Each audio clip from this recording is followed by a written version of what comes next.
Cornelius Van Til foi um teólogo e filósofo reformado holandês e americano, amplamente reconhecido como o pai da apologética pressuposicionalista. Nesse vídeo, você irá conhecer a história, a teologia e a filosofia de Cornelius Van Til. Você terá uma noção maior da grande influência que ele teve de, por exemplo, Abraham Kuyper, as amizades também que ele teve, como a de Rushdoony, e também a grande disputa que ele teve com um outro teólogo renomado, Gordon Clark. Para quem não sabe, eu moro na Holanda há mais de 20 anos e também eu tenho a nacionalidade holandesa, inclusive. Então, quando se trata de teólogos holandeses, ou que pelo menos tiveram influências holandesas em sua teologia e pensamento desde cedo, como Van Til foi um deles, aí já é um assunto que eu tenho um apreço mais especial. É legal falar da Escócia, da Suíça, da Alemanha, mas quando se fala de Holanda, aí é um assunto que mora mais perto do meu coração, por assim dizer, né? Então eu vou contar primeiramente, de forma breve, toda a história de vida de Van Til e depois eu vou me aprofundar em algumas disputas teológicas que ele teve, algumas amizades, influências teológicas e filosóficas que ele teve. Então, primeiramente eu vou falar de forma básica de toda a vida dele e depois eu vou me aprofundar nessas questões interessantes. Para terminar essa introdução, eu só quero dizer que esse vídeo aqui foi escolhido pelos membros do canal. Se você quer participar dessa comunidade, nós temos uma área de membros com vídeos e lives exclusivas, também temos um grupo de WhatsApp e muito mais por apenas R$ 2,99 por mês. Nascido em 3 de maio de 1895, na vila de Grootegast, Holanda, Van Til emigrou com a família para os Estados Unidos aos 10 anos de idade, se estabelecendo em Highland, em Indiana. Criado em uma comunidade de imigrantes holandeses de fé cristã reformada, ele foi o primeiro de sua família a obter educação superior. Ele iniciou os seus estudos preparatórios no Calvin College em 1914 e se formou em bacharel em 1922. Em seguida, cursou um ano no Calvin Theological Seminary, onde estudou com o teólogo Louis Berkhof, mas decidiu se transferir para Princeton Theological Seminary em 1923, concluindo ali o mestrado em teologia. Paralelamente, ele ingressou no programa de doutorado em filosofia da Universidade de Princeton, obtendo ali seu PhD em 1927. E nesse mesmo período, em 1925, ele se casou com a sua amiga de infância, a Rena Klooster.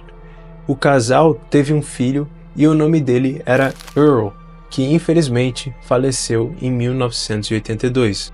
Cornelius Van Til permaneceu junto de sua esposa até a sua morte em 1978. Após concluir a formação, Van Til serviu brevemente como pastor de uma congregação da Igreja Cristã Reformada, a Christian Reformed Church, a CRC, em Spring Lake, em Michigan, em 1927 e no ano posterior.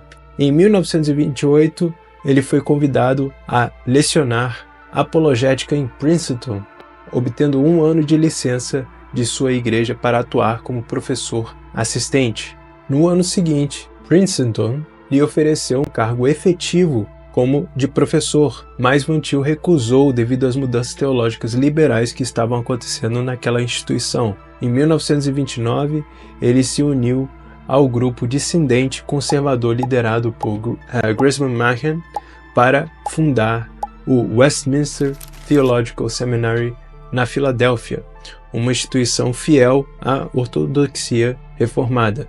Ali, Van Til se tornou um professor de apologética e dedicou toda a sua carreira acadêmica ao seminário, lecionando ali sobre apologética, teologia sistemática, por mais de 40 anos, de 1929 até a sua aposentadoria em 1972. Até mesmo depois de sua aposentadoria, ainda assim continuava a ensinar por lá até 1979. Para quem não sabe o que é apologética, é basicamente o que entendemos sobre a defesa da fé cristã em debates públicos ou privados. Eu vou me aprofundar um pouquinho mais nessa questão de apologética de Van Til posteriormente nesse vídeo. Ao lado da atividade acadêmica, Van Til também atuou como ministro ordenado do Evangelho. Ele primeiramente pertenceu à denominação reformada holandesa, a CRC, e depois transferiu a sua filiação para a recém-formada Igreja Presbiteriana Ortodoxa, a Orthodox Presbyterian Church, a conhecida como OPC, na década de 1930. Ele permaneceu servindo a OPC até o fim da sua vida, e ele contribuiu ativamente para os debates eclesiásticos internos. A questão interessante aqui é que a OPC foi fundada em 1936 pelo mesmo Gresham Machen e outros presbiterianos conservadores, como o próprio Van Til, em ruptura com a Igreja Presbiteriana nos Estados Unidos, a PCUSA, que estava se tornando teologicamente liberal. Em ruptura com a Igreja Presbiteriana. The assembly was really one of establishing the identity, I think.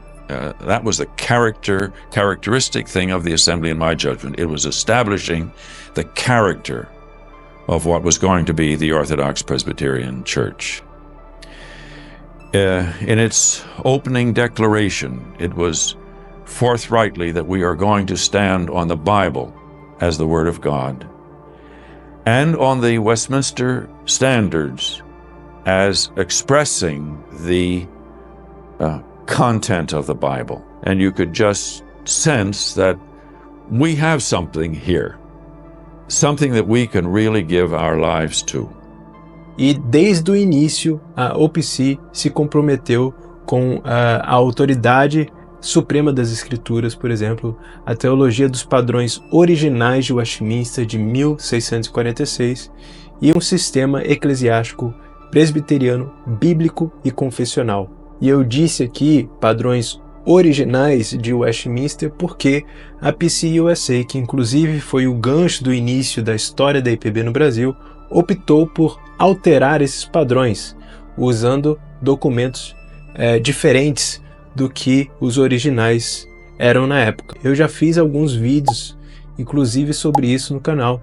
Eu vou deixar aqui para vocês na descrição desse vídeo, para vocês entenderem melhor esse fenômeno. A OPC, essa igreja onde o Van Til se afiliou, se manteve fiel a esses padrões originais de Westminster, mas infelizmente em 1955 se rendeu à modernidade e fez algumas alterações no texto da Confissão de Fé também. Voltando aqui para a história de Van Til, na época de 1940 ocorreu um grande debate teológico entre Cornelius Van Til e Gordon Clark, que também era um filósofo conhecido naquela época. Esse debate ficou conhecido como a polêmica Clark-Van Til.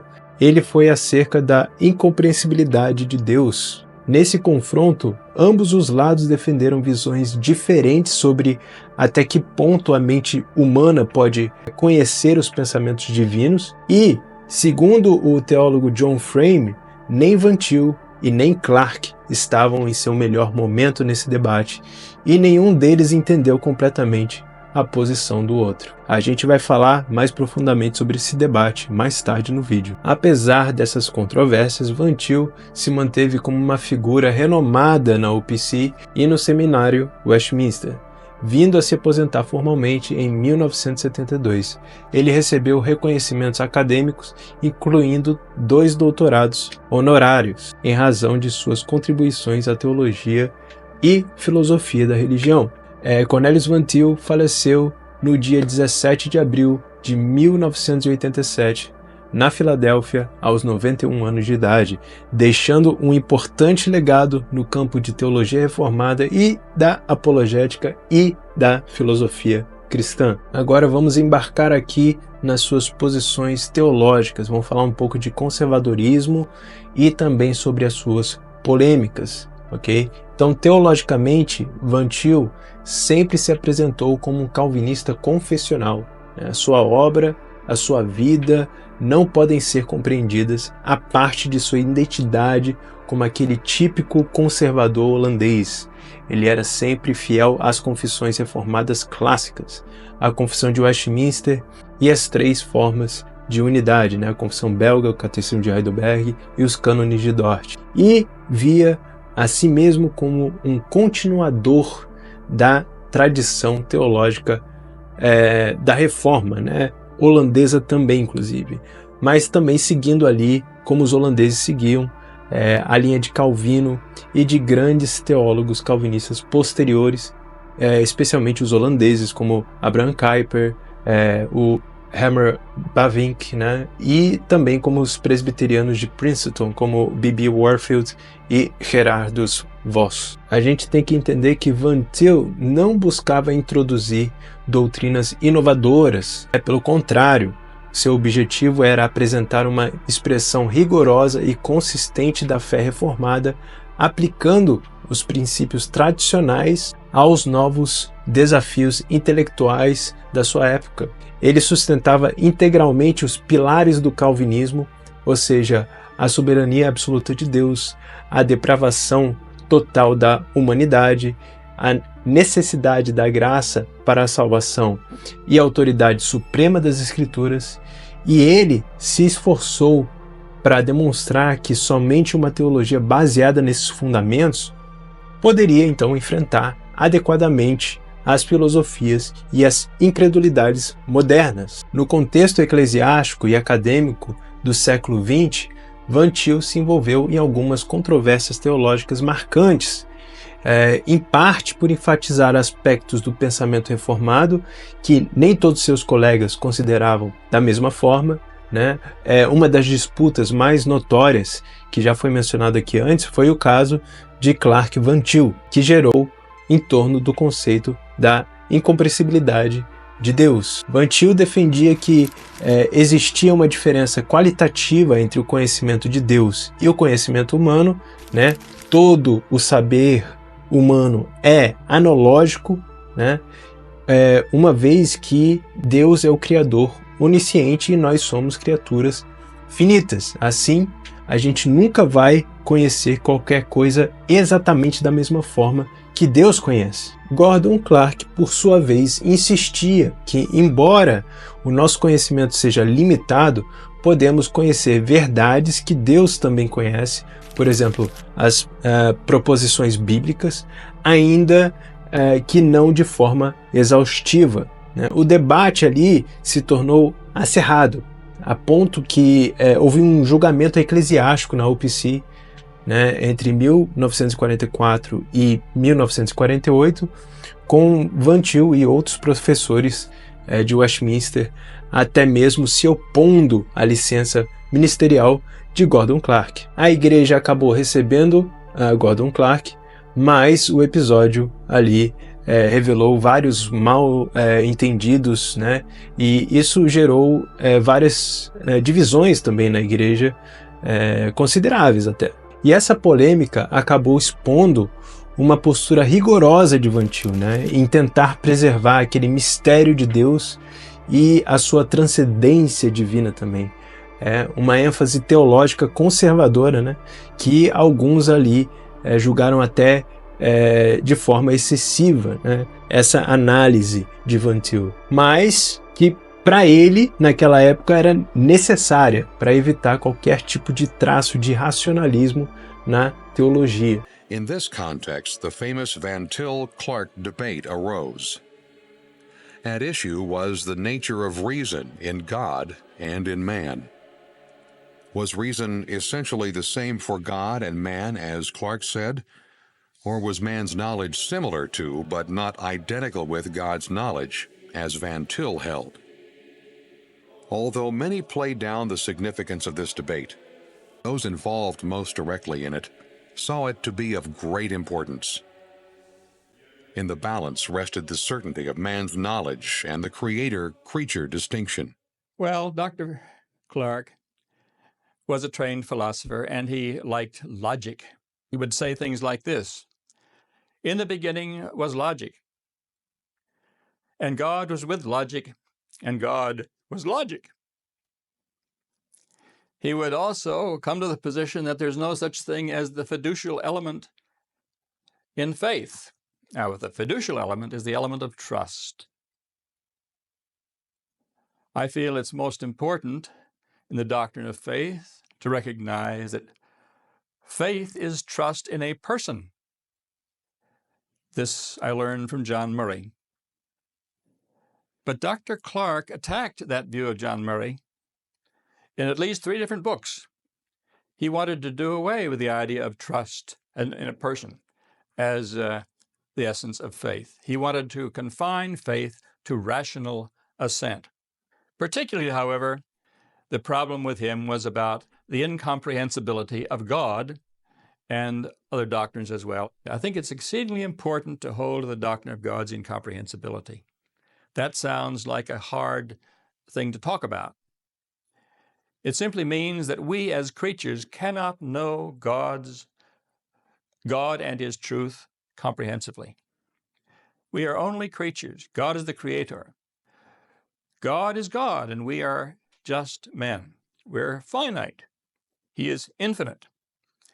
His knowledge of everything is on a higher level than ours, and we can never reach it. Thus, God is always incomprehensible. Dr. Clark would say, if you say that, that means that God is not knowable. Oh, no, we said, we know that God is knowable because God has revealed Himself to us. Be known, and we do know God, but at the same time we insist that the God we know is always incomprehensible. Well, would He not be less incomprehensible, says Dr. Clark, as we know Him more and more in all eternity? No, we reply, He is always God, and we will always be men. Outra área que Van Til acabou se envolvendo de forma polêmica foi a sua forte crítica a correntes teológicas não reformadas ou liberais daquela época. Ele foi um severo opositor da teologia neo-ortodoxa de Karl Barth, por exemplo. Em 1946, ele publicou The New Modernism, o Novo Modernismo, que foi uma análise crítica do pensamento de Barth e de Emil Brunner. Ele os acusou de introduzir um novo tipo de modernismo teológico encoberto por linguagem bíblica. E essa questão não é apenas antiga. Até hoje, muitos ditos conservadores ainda seguem Karl Barth em várias coisas que ele se revelou bem liberal, né? E com o tempo, esses caras vão se afundando mais ainda no liberalismo teológico, sem perceber.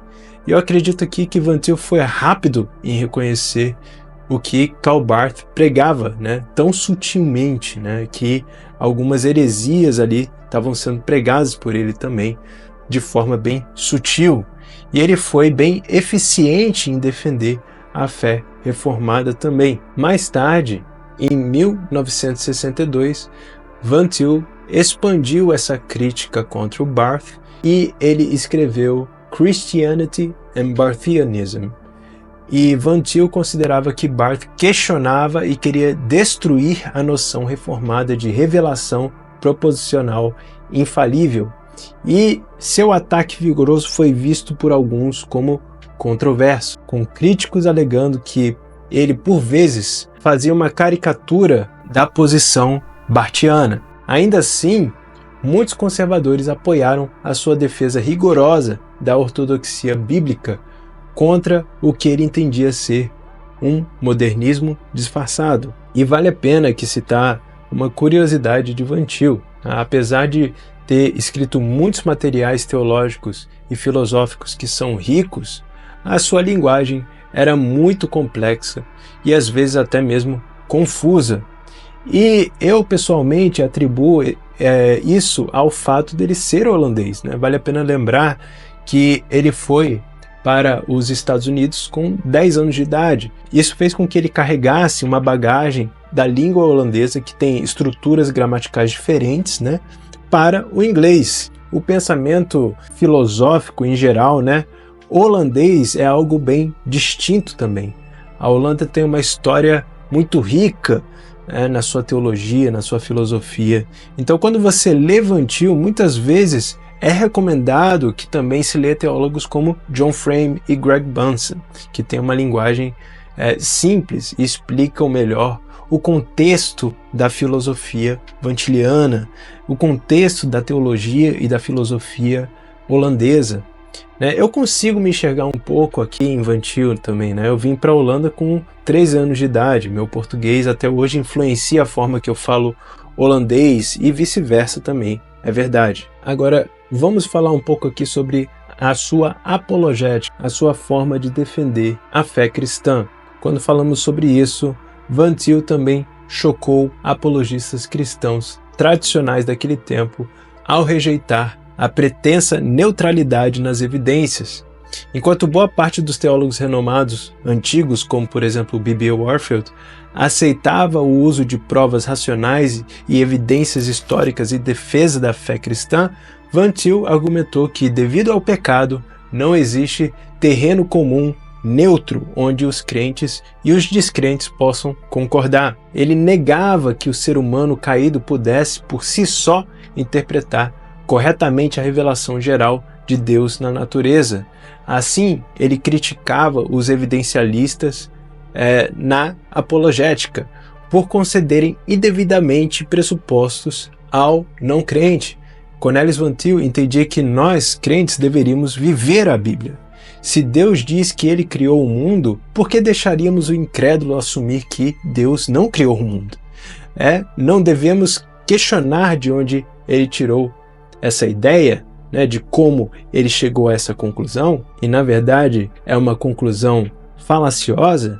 Por que devemos fazer isso? Porque a Bíblia é verdade. Logo, os nossos pressupostos devem estar alinhados a ela. Se um incrédulo falar sobre a sua posição filosófica absurda de que Deus não criou o mundo, então nós devemos questioná-lo e perguntar o seguinte: como é que você sabe disso? E a gente não deveria deixar que ele escapasse com tais argumentos, sem questioná-lo.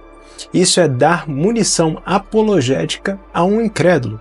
E a munição apologética só existe em uma cosmovisão cristã. O ateu é completamente perdido e sem qualquer objetividade para defender o ateísmo sem essa munição, porque ele não compreende a realidade de onde ele vive. E em breve, se já não tiver no canal, eu vou fazer mais vídeos sobre o pressuposicionalismo para que vocês entendam essas questões de forma mais ampla, e de forma mais profunda. Nesse vídeo não vou entrar muito aqui nos detalhes de método dessa apologética, porque senão o vídeo perderia um pouco o foco. Mas enfim, essa postura do Van Til o levou a discordâncias com outros pensadores evangélicos daquele tempo. Na década de 1930, o teólogo J. Oliver Buswell, que também era calvinista, criticou duramente a abordagem de Van Til, o acusando de contaminação por filosofia idealista e de se afastar da simplicidade do evangelho. Em um artigo de 1948 intitulado The Fountainhead of Presuppositionalism, Buswell chegou a afirmar que Van Til estava profundamente imerso na penumbra idealista hegeliana em sua concepção da criação e conhecimento. E tais acusações revelam que alguns conservadores temiam que Van Til estivesse indo longe demais ao incorporar categorias filosóficas complexas como fato bruto, conceito limite e etc. em sua teologia, arriscando ali a obscurecer a mensagem do Evangelho. Van Til estava rebatendo que estava, na verdade, resgatando a cosmovisão cristã bíblica da distorção do pensamento secular, e que seus críticos não compreendiam a necessidade de uma filosofia genuinamente cristã. Resumindo aqui, as posições teológicas de Van Til se caracterizaram por uma combinação de ortodoxia reformada restrita e as aplicações originais e fiéis dessa ortodoxia, que inevitavelmente gerou um grande debate. De um lado, ele foi um guardião zeloso das doutrinas reformadas clássicas, sustentando a autoridade infalível da Bíblia, por exemplo, e a completa soberania de Deus em todas as áreas da vida, inclusive no conhecimento humano. O famoso apologeta vantiliano, o Sy ten Bergerkate, que inclusive também tem descendência holandesa, diz com frequência em seus vídeos, Jesus morreu para salvar a sua vida e também a sua mente, o seu conhecimento. E de outro lado, a forma de Van Til de aplicar esses princípios levou a tensões dentro da própria tradição reformada. Ele acabou sendo ainda acusado por alguns de fideísmo ou então de anti-intelectualismo. E Van Til rejeitava esse rótulo, seu intuito não era abandonar a razão, mas era submeter o pensamento humano ao senhorio de Deus, recusando ali a autonomia intelectual que, a seu ver, caracteriza a incredulidade. E mesmo com todos esses pontos considerados como polêmicos de sua teologia, ele mesmo assim era considerado como alguém que tinha uma alta visão de Deus e uma baixa visão do homem caído, E ele permaneceu fiel até o fim com essa teologia. E eu sei que muitas pessoas provavelmente agora vão se perguntar em como usar esse método apologético, que é de fato muito eficaz contra os incrédulos e contra pessoas que acreditam em outras religiões.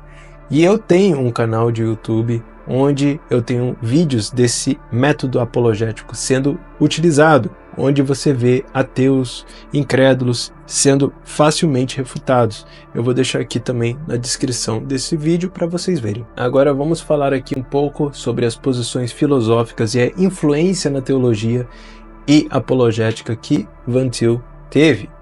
Okay? Então Cornelius Van Til possuía uma formação filosófica sólida, ele tinha um PhD em filosofia por Princeton, como a gente tinha comentado, e ele integrou essa formação à sua teologia. As suas posições filosóficas se baseavam no princípio de que o Deus triuno da Bíblia deve ser o ponto de partida para todo o pensamento humano. Ele bebeu muito da tradição filosófica neocalvinista holandesa. Ele se inspirou em pensadores como Vollenhoven, Herman Dooyeweerd e Hendrik Stoker, bem como também nos teólogos Herman Bavinck e Abraham Kuyper. A partir dessas influências, Van Til desenvolveu uma filosofia cristã reformada caracterizada pelo conceito de antítese. Há uma diferença fundamental entre a visão de mundo do regenerado e do não regenerado. Assim, ele negava que fosse possível ao incrédulo interpretar corretamente a realidade sem primeiro ter as suas pressuposições transformadas pela graça de Deus. Em sua análise, toda mente humana opera a partir de pressupostos, e esses pressupostos são últimos, crenças que são básicas sobre Deus e sobre o ser humano e sobre o mundo. E esses pressupostos moldam a compreensão de qualquer fato ou experiência. E já que eu estou falando aqui de antítese, eu quero mandar um salve aí para o meu irmão Gilberto, lá do canal Instituto Antítese. Se existe alguém que é profundo na filosofia pressuposicional no Brasil, eu diria que é ele. E vou deixar o canal dele aqui também na descrição do vídeo para vocês conferirem. Tem muito material lá, ele tem análises bem profundas sobre vários tópicos, também usando ali da filosofia vantiliana. Então eu recomendo que vocês deem uma checada aí no canal dele, assistam alguns vídeos que com certeza vocês vão aprender muito com esse querido irmão, tá? Então é daqui que vem o termo epistemologia reformada, onde você fundamenta o seu conhecimento a partir das Escrituras, a partir do Deus triuno. Então, uma vez que você entende, o descrente, estando em rebeldia contra Deus, ele adota pressupostos errados, como, por exemplo, a autonomia da razão humana, ao passo que o cristão, iluminado pelo Espírito Santo, se submete aos pressupostos revelados por Deus nas Escrituras. Uma das ideias centrais da filosofia de Van Til é a rejeição da neutralidade, da autonomia epistemológica do ser humano caído, do incrédulo, do ateu, de uma pessoa que aceite qualquer outro tipo de religião. Então ele aplicou a doutrina reformada da depravação total não apenas à moralidade, mas também ao intelecto. O pecado afeta profundamente a mente e o seu modo de raciocinar. E é por isso que Van Til argumentava que tentar construir qualquer tipo de conhecimento sem reconhecer a autoridade de Deus resultaria em contradição. Ele formulou a questão de uma forma bem radical até. Isso significa que ou partimos do pressuposto que Deus é triuno e revelador, ou seja, ele revela fatos, ele revela a verdade, ou então a gente acaba em um ceticismo absoluto. Então não existem fatos brutos, autoexplicativos. Todos os fatos são o que são porque foram criados por Deus e só podem ser corretamente interpretados à luz da revelação divina. Então, desse modo, Van Til elevou doutrinas teológicas tradicionais a princípios filosóficos abrangentes. Por exemplo, a soberania de Deus deixou de ser apenas um conceito religioso e tornou-se ali um postulado epistemológico.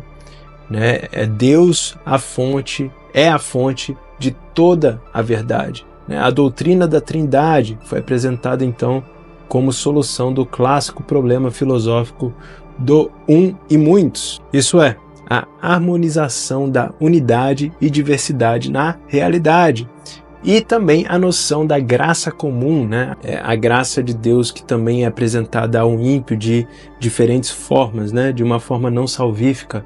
Ela foi vista como chave para entender a história e a produtividade cultural, mesmo em sociedades que não eram cristãs. E esse aproveitamento filosófico de doutrinas bíblicas não implicava na negação dos aspectos originais delas, mas sim uma ampliação de seu significado para o campo da filosofia e da religião. E um elemento fundamental da epistemologia de Van Til é que o conhecimento humano é reinterpretativo e ele é completamente dependente, ou seja, ele não é original ou então absoluto.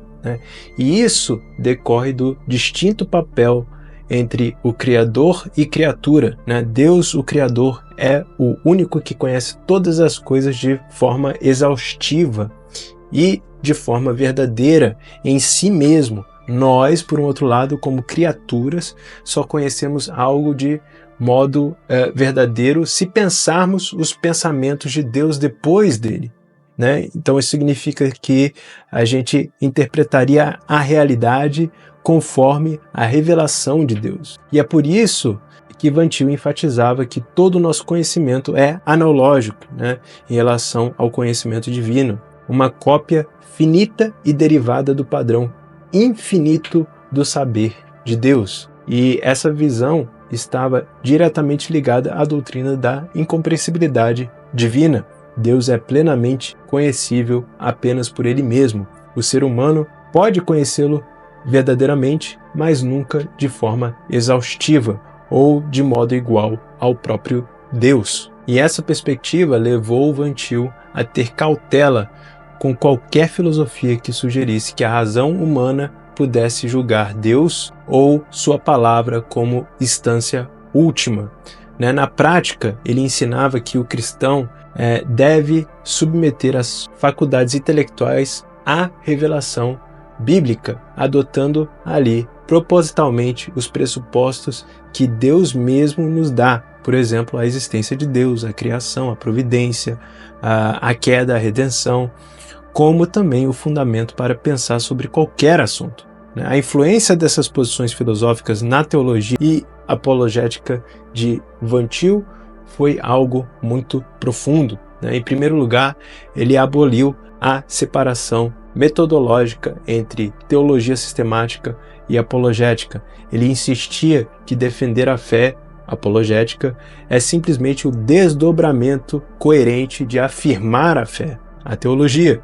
Então, para Van Til, ambas disciplinas lidam com o mesmo conteúdo, a verdade revelada por Deus, apenas com ênfases diferentes, né? Uma constrói o sistema positivo de doutrina e a outra defende essas doutrinas de ataques. E é por isso que ele criticou tanto a abordagem tradicional de muitos apologistas daquele tempo, que, ao seu ver, tratavam a defesa da fé como algo à parte, utilizando métodos filosóficos neutros, por assim dizer, ou provas independentes de premissas teológicas. E, em segundo lugar, a sua filosofia lançou as bases para o método pressuposicionalista de apologética, que foi desenvolvida por ele e por seus alunos. Ou seja, ao invés de começar apresentando evidências ou argumentos cosmológicos e teológicos na suposição de critérios de verdade neutros, o apologista pressuposicional Van Til começa declarando explicitamente as pressuposições cristãs e procura realizar um argumento transcendental, ou seja, demonstrar que todas as evidências, a própria lógica, a inteligibilidade do mundo só fazem sentido se as pressuposições cristãs forem verdadeiras. Em termos simples, Van Til afirmava que a única prova do Deus cristão é que sem ele não se pode provar coisa alguma. Isso seria uma forma de dizer que apenas a cosmovisão bíblica fornece os fundamentos necessários para a racionalidade, ciência, moralidade, educação, etc. Ele conseguiu desenvolver uma análise em que todas as teorias não cristãs alternariam entre polos de racionalismo e irracionalismo. Por um lado, o pensamento descrente tende ao racionalismo quando eles tentam absolutizar, por assim dizer, sei lá se existe essa palavra, eles tentam criar um absoluto para alguma parte da criação, como a razão humana, que é autônoma, e a matéria, a história, no lugar de Deus. E por um outro lado, algo que acontece também de forma inevitável, eles caem em um irracionalismo, porque eles rejeitam o verdadeiro Deus e isso acaba minando a confiabilidade da razão e da ordem. Por exemplo, se o universo é produto do acaso, não há base última para as leis lógicas ou até mesmo morais. Então, Van Til aplicou essa crítica tanto a filosofias secularistas quanto a visões que não eram reformadas. Ele via, por exemplo, o tomismo, que é a filosofia que vem de Tomás de Aquino, da Católica Romana, e o arminianismo como tentando acomodar a fé cristã a princípios autônomos, o que no fim comprometeria a coerência da verdade cristã. Essa análise que ele fez dualista, entre o racionalismo e o irracionalismo, era parte da sua estratégia apologética, mostrar que somente o cristianismo revelacional escaparia desse beco sem saída. Ele oferecia uma base sólida para a razão sem que ela fosse endeusada. Então, resumindo aqui, as posições filosóficas de Van Til, marcadas pela ênfase no pressuposicionalismo bíblico, na antítese regenerado não regenerado, no conhecimento analógico e também no argumento transcendental, deram forma única à sua teologia e apologética.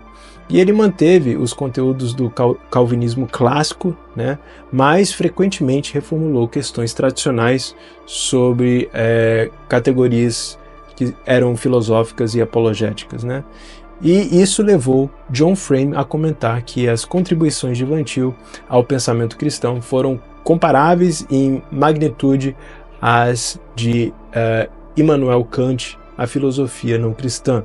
Assim como Kant revolucionou a epistemologia secular, enfatizando as estruturas a priorísticas da mente, Van Til ele também revolucionou a epistemologia teológica, enfatizando as pressuposições relacionais e revelacionais do crente. E com esse efeito, Van Til transformou a doutrina em ferramenta filosófica, né? Ele tornou a trindade, a criação, a queda, a redenção, não apenas em artigos de fé, mas também em eixos para entendermos toda e qualquer realidade. Essa integração que ele fez, que foi orgânica entre filosofia e teologia, é uma das marcas mais notórias assim de seu legado intelectual. E para as pessoas que acham que isso surgiu do nada, Van Til também teve as suas influências, tá? O conceito da apologética pressuposicionalista não surgiu do vazio, mas foi um fruto da síntese que Van Til fez de correntes anteriores a ele. Ele mesmo afirmou que tentou combinar os elementos do pensamento de Abraham Kuyper, né, e de B.B. Warfield, né, em sua metodologia. Kuyper, ele enfatizava no século XIX, no final do século XIX, a antítese entre a crença e descrença, né, chegando a sugerir que apenas os regenerados podiam fazer ciência e filosofia de modo plenamente correto, e valorizava o papel do Espírito Santo na persuasão. Warfield, por outro lado, seguiu a tradição de evidências de Princeton, destacando a objetividade das provas do cristianismo e a capacidade racional do ser humano, mesmo caído, para avaliar argumentos. Então essas duas abordagens pareciam ser opostas, porém Van Til identificou nelas forças complementares e procurou uni-las. E ele concordou tanto com Kuyper, que os crentes e os descrentes operam com pressupostos distintos, que colorem toda uma interpretação de fatos, mas concordou com Warfield que a fé cristã oferece argumentos racionais e convincentes e satisfaz as exigências legítimas da razão humana, que até mesmo pode ser a razão humana caída. Como resumiu o aluno de Van Til, o Greg Bunson, compreender a apologética pressuposicional é entender exatamente em que pontos Van Til concordou e discordou tanto de Warfield quanto de Kuyper.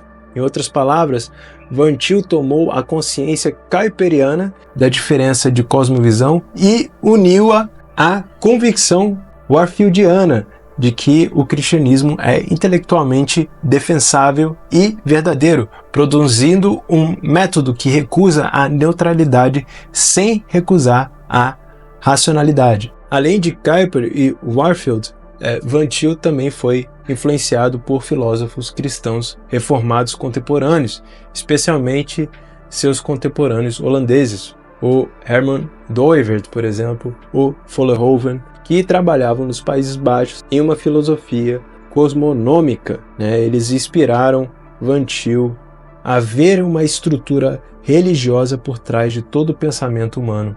Então ele adotou a ideia de que há um motivo básico, né, orientando cada filosofia. Para o cristão, esse motivo básico seria a criação, queda e redenção, uma estrutura muito usada na teologia holandesa, né?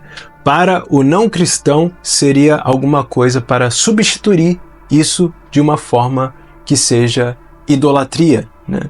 Então, Van Til acrescentou que esse motivo fundamental deve vir explicitamente dos termos históricos da fé cristã e identificou o motivo bíblico principal como o Deus triuno. Assim, ele se diferenciava de Dooyeweerd, por exemplo, que às vezes expunha sua filosofia em categorias mais abstratas. Van Til, ele insistiu em começar com as doutrinas explícitas da revelação especial, ou seja, a trindade, a queda, etc., como base da sua filosofia. Também Herman Bavinck, o grande teólogo holandês, teve impacto em Van Til, especialmente na ideia de que a teologia e ciência não estão em conflitos quando ambas reconhecem a soberania divina, e na ênfase de Bavinck de que o verdadeiro conhecimento de Deus é revelado e não descoberto autonomamente, Van Til conseguiu reconhecer essas verdades. Então, com todas essas influências Van Til gradualmente formulou o arcabouço do pressuposicionalismo durante as décadas de 1930 e 1940. Em 1937, ele distribuiu entre colegas um manuscrito chamado de Christian Apologetics, né, a sua apostila de aula ali. E ele pediu também o feedback de J. Oliver Buswell, e ele foi um dos primeiros a reagir a esse material, e ele enviou críticas depois a Van Til, quando ele estava publicando essa apostila. E Buswell e outros expoentes do evangelicalismo tradicional ficaram incomodados com a novidade da metodologia pressuposicional de Van Til. Então, durante os anos de 1940 e 1950, as reações contemporâneas ao pressuposicionalismo de Van Til variavam de entusiásticas e também fortemente negativas, né? Do lado entusiastas, você via jovens teólogos e pastores, principalmente nos círculos da OPC e do seminário lá de teologia Westminster, abraçavam a sua abordagem por acharem que ela dava máxima glória a Deus e coerência ao pensamento cristão.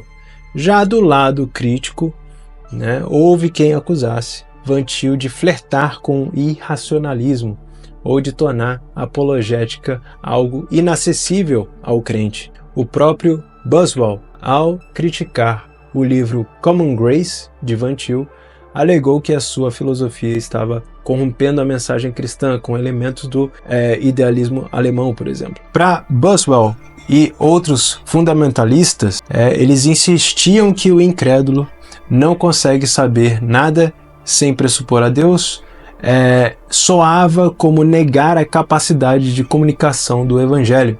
Afinal, argumentava eles que Paulo, em Atos 17, raciocina com os filósofos pagãos, apelando a pontos de contato na experiência comum entre os homens. E Van Til respondia que reconhecia os pontos de contato, porém, esses residem no fato de todos os homens serem imagem de Deus, e eles vivem no mundo de Deus, e não há alguma neutralidade epistemológica. Ele distinguia, então, entre ponto de contato ontológico, né, a estrutura criada do ser humano, que sempre o relaciona a Deus, mesmo que suprimida, e a metodologia neutra, que ele negava. Então essa explicação nem sempre convenceu os seus críticos, que foram bem enfáticos nas suas críticas.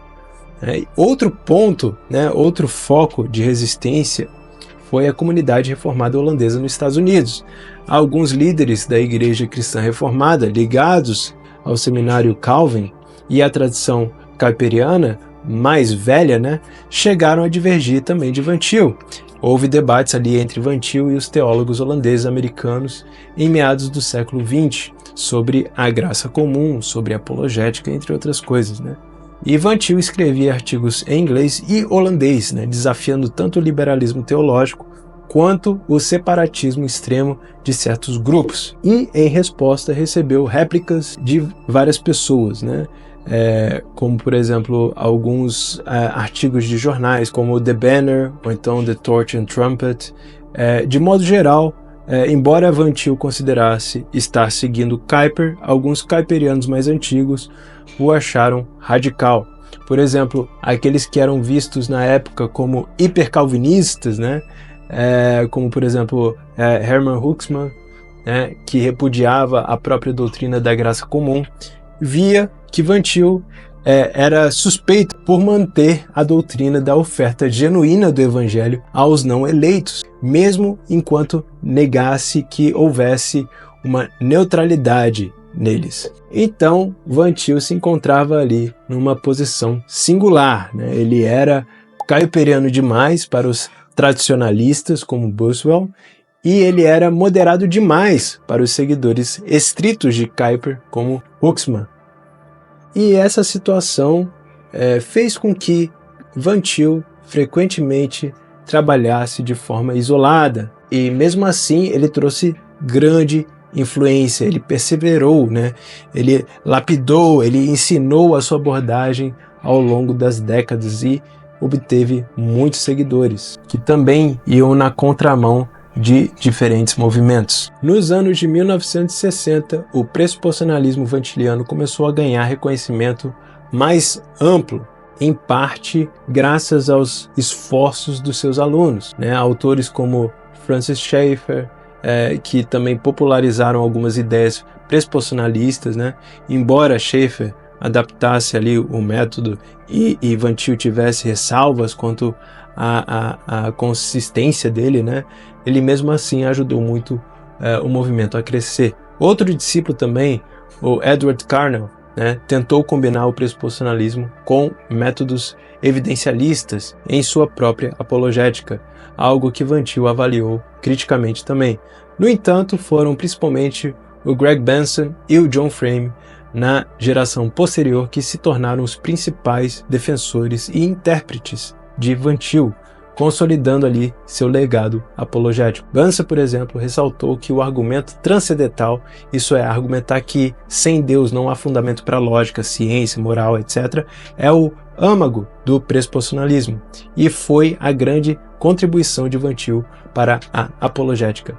Benson também notou que muitos mal-entendidos sobre Van Til deviam-se à dificuldade técnica de sua escrita e à tendência dos críticos de não lerem tudo no seu contexto. De fato, né, Van Til reconhecia que a sua apresentação inicial podia ser bem confusa. Por muito tempo, os seus principais escritos apologéticos circularam apenas como um texto de apostila, por exemplo, para o uso dos seus alunos, sem uma publicação comercial e profissional, né? Então isso dificultava de fato, né, os seus críticos a tentarem oferecer o outro lado da moeda.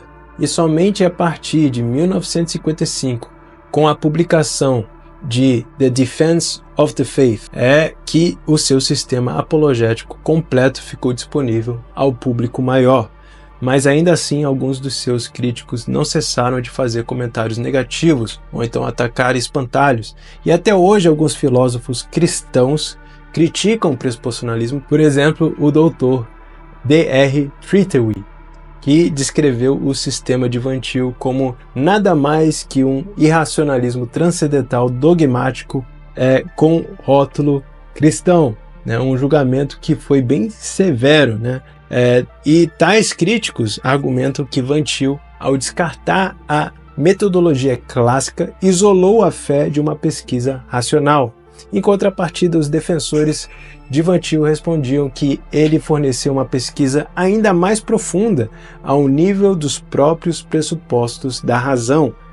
De qualquer forma, as reações contemporâneas ao pressuposicionalismo tornaram claro que Van Til introduziu uma mudança de paradigma na apologética cristã. No contexto entre os anos de 1930 e 1960, essa abordagem foi inicialmente recebida com desconfiança por muitos, mas gradativamente conquistou um espaço significativo, especialmente em círculos reformados confessionais. Hoje, a apologética pressuposicionalista representa uma das maiores e principais escolas apologéticas, ao lado da clássica e da evidencialista. Muito disso graças ao labor pioneiro de Van Til em articular contraventos que Cristo não é apenas Salvador, mas também Senhor de todo o pensamento humano. E falando de influência, não podemos deixar de citar Rousas John Rushdoony, né? A relação entre os dois exemplifica a influência profunda, né, que ele teve na vida de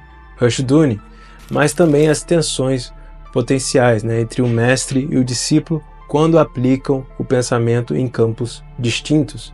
Rushdoony, que se tornaria conhecido como fundador do movimento reconstrucionista, também muito influente por falar sobre teonomia, ele foi aluno de Van Til na faculdade de Westminster, nos Estados Unidos. Lembrando, é uma faculdade lá nos Estados Unidos que tem esse nome, não é literalmente em Westminster lá na Inglaterra, tá? Só deixando isso claro. Ele estava lá na década de 1940. Ali se iniciou um vínculo pessoal e intelectual marcante, né? Van Til foi mentor de Rushdoony e ele apresentou a visão de mundo reformada integral a ele. Rushdoony, por sua vez, se entusiasmou tanto ao ponto de se tornar um dos principais divulgadores das ideias vantilianas fora do ambiente acadêmico. Durante as décadas de 1950 e 60, os dois colaboraram intensamente. Rushdoony nutria enorme admiração por Van Til, a quem chamava de mentor, e se dedicou para tornar as suas ideias mais acessíveis a pastores e leigos. Seu primeiro livro, By What Standard, em 1959, ou seja, por qual padrão, foi uma exposição da filosofia de Van Til, aplicada às questões da cultura e da sociedade. Esse livro nasceu com o aval direto de Van Til. Ele revisou os rascunhos do manuscrito, ele ofereceu algumas sugestões, fez alguns comentários, Então foi bem recebido por Van Til.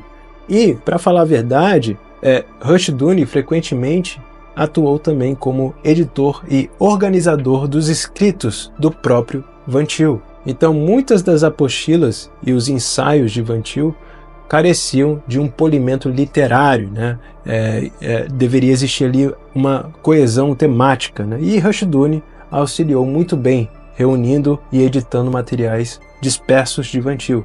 Em certas cartas, Van Til chegou até a expressar a surpresa e também a sua gratidão pela habilidade de Rushdoony em dar essa unidade a textos que são tão soltos, e reconhecendo que o pupilo conseguiu encontrar alguma semelhança de unidade em todo esse material.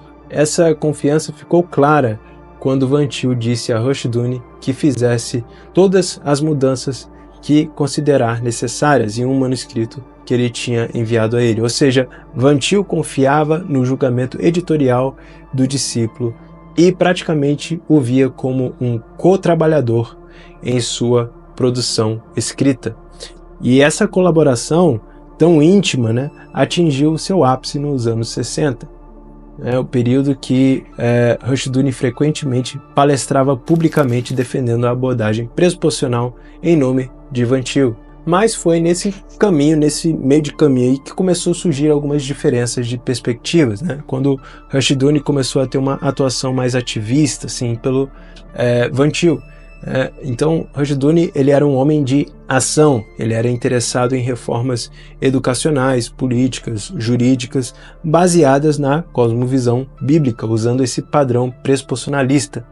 E ele via no pensamento de Van Til não apenas uma defesa de fé, mas sim como meios de reordenar a própria estrutura da civilização americana, segundo os princípios bíblicos. Van Til, por outro lado, permanecia focado na tarefa acadêmica e eclesiástica, e seu chamado principal era formar pastores e refutar erros doutrinários na academia, e não construir programas sociais como era mais o lado do Rushdoony.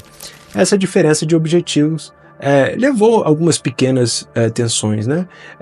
Um ponto específico de tensão foi o zelo quase excessivo de Rushdoony em promover Van Til. Em uma palestra de 1955, Rushdoony exaltou a apologética de Van Til com tanta paixão que, apesar do apreço, Van Til ficou um pouco ali sem jeito. Ele agradeceu pelo apoio dos discípulos, inclusive observando como era valioso ter alguém de fora do meio acadêmico explicando claramente suas ideias a um público mais amplo, mas ele advertiu depois, Rushdoony dizendo assim que, por favor, não me coloque em um pedestal. Van Til temia que os elogios muito fortes pudessem alienar os mais céticos e gerar uma visão acrítica de sua pessoa. Essa humildade de Van Til refletia o seu desejo de que as pessoas abraçassem os princípios bíblicos e não uma lealdade da sua própria pessoa. Nos anos posteriores, especialmente após 1970, os caminhos de Van Til e Rushdoony tomaram rumos distintos e não necessariamente contraditórios, Mas Rushdoony fundou Chalcedon Foundation em 1965 e se tornou líder do emergente movimento teonômico, que defendia a aplicação abrangente da lei bíblica, especialmente no Antigo Testamento, nas esferas civil e cultural. ele aplicou o pressuposicionalismo de Van Til para criticar as bases do secularismo nas instituições e propôs uma reconstrução da sociedade sob a lei de Deus. Van Til, por um outro lado, já era idoso e aposentado e se apoiava em tese a ideia de que toda a esfera da vida deve honrar a Cristo, porém não se envolveu diretamente com o movimento teonômico, né? Segundo biógrafos, Van Til fez questão de desassociar de certos aspectos do reconstrucionismo de Rushdoony. Por exemplo, Van Til era amilenista convicto, né? Ele era influenciado pelos holandeses como Gerardus Vos e não compartilhava do pós-milenismo idealista que caracterizava Rushdoony e outros reconstrucionistas. Além disso, Van Til parecia preocupado que o foco na política e na lei pudesse desviar do cerne do evangelho se aquilo fosse mal conduzido. Mas ele acreditava mesmo assim em Rushdoony, que queria fazer um bom trabalho. Assim, ainda que jamais houvesse um rompimento ou crítica pública direta, né, pelo contrário, mantiveram ali o afeto entre um e outro e respeito também, né, Van Til gradualmente ficou mais à margem de algumas iniciativas de Rushdoony. Apesar dessas diferenças, o legado intelectual compartilhado entre eles é evidente. Devemos também lembrar que Van Til bebeu bastante de Abraham Kuyper, que também influenciou Rushdoony em sua luta política. Então Van Til, de alguma forma, também simpatizava com isso. Rushdoony sempre reconheceu Van Til como uma das maiores influências de sua vida e também de seu pensamento. De fato, a obra de Rushdoony levou o pressuposicionalismo para as arenas práticas da cultura, né? A educação escolar em casa, né? A crítica ao estatismo, a defesa da liberdade cristã, né? A defesa da teonomia, né? Mostrando ali a fertilidade dos princípios vantilianos quando são aplicados na sociedade. Por sua vez, a popularização das ideias de Van Til por meio dos escritos e conferências de Rushdoony fez com que o nome de Van Til chegasse a público que de outro modo não teriam contato com um professor de seminário, né? E em última análise a gente pode dizer que Van Til e Rushdoony compartilhavam uma visão rigorosamente cristã de pureza epistemológica. Ambos queriam submeter todo o pensamento à obediência de Cristo, mas divergiam um pouquinho ali no escopo de atuação. Então Rushdoony continuava citando Van Til ao longo de sua carreira, e Van Til, em sua velhice, se alegrava ao ver a ousadia de seus ex-alunos, como Rushdoony e também Greg Bunsen, em enfrentar os desafios do mundo moderno, armado com as suas convicções, com os seus ensinamentos. Essa unidade, com certeza, enriqueceu bastante um movimento reformado no século XX e no século XXI, posteriormente. E falar do Van Til no Brasil, por exemplo, é algo bem inovador, né? O Van Til não tinha sido traduzido no Brasil durante a sua vida. Durante o século XX, o ambiente evangélico brasileiro era majoritariamente arminiano, ou então semi-pelagiano, né? Uma influência mais wesleyana, ou então até mesmo pentecostal. Então, o cenário brasileiro era influenciado por apologistas mais clássicos, como William Lane Craig, C.S. Lewis, Josh McDowell, né? Então, existia uma baixa circulação de literatura reformada que fosse mais técnica, né? Portanto, a influência direta de Van Til começou a surgir no Brasil de forma mais notável apenas a partir da década de 1990, especialmente após os anos 2000, com o avanço da internet, das editoras que são mais reformadas e também quando as obras de João Calvino começaram a ser publicadas. O Brasil ainda precisa crescer muito nessa questão apologética e filosófica. Eu não estou dizendo aqui que isso não seja conhecido entre nós, mas estamos um pouco atrasados quando somos comparados com os outros irmãos de outros países. E eu acredito, como Van Til e até mesmo como Rushdoony em alguns aspectos, que a teologia deveria moldar o nosso pensamento, como Kuyper afirmava, em todas as áreas da vida. O jargão de Kuyper não deveria ser usado de forma solta, mas deveria causar ação, deveria te impulsionar a buscar o padrão da lei de Deus na sociedade. Foi isso que fez com que as nações como Escócia, Inglaterra, até mesmo a Holanda, Suíça, viessem se render a Cristo em todas as áreas da vida. O objetivo final deve ser esse: discipular as nações, render as nações através da pregação do Evangelho a Cristo Jesus. Porque no final das contas, não há neutralidade. Ou você é com Cristo, ou você é contra Ele. Eis aqui a antítese.